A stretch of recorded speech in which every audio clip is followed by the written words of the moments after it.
করছে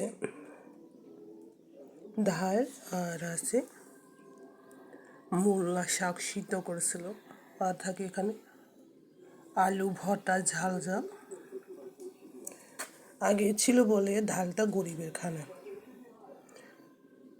আলু ভর্তা গরিবের খানা বলতেছে, ডাল গরিবের খানা বলতেছে আগে।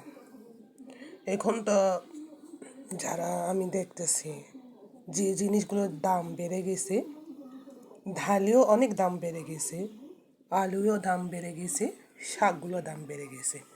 তো এখন গরিব খানা যারা টাকা পয়সা আছে একই সেম খাইতেছে। এখন আলু ভর্তা হোক ডাল হোক, সবাই তো মানুষ, মানুষ হলো অনেকজন খেতে পারে না, অনেকজন খেতে পারে। গরিব হইলে হিংসা করা ভালো না, রাস্তার ফুটপাত থাকতেছে এদেরকে হিংসা করা ভালো না। আসতে একা যাইতে একা, মরতে হবে।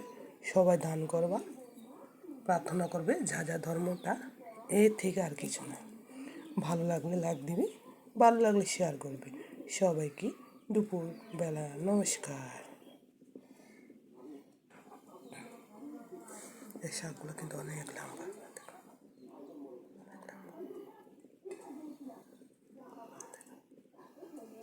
শাক সিদ্ধ বলে।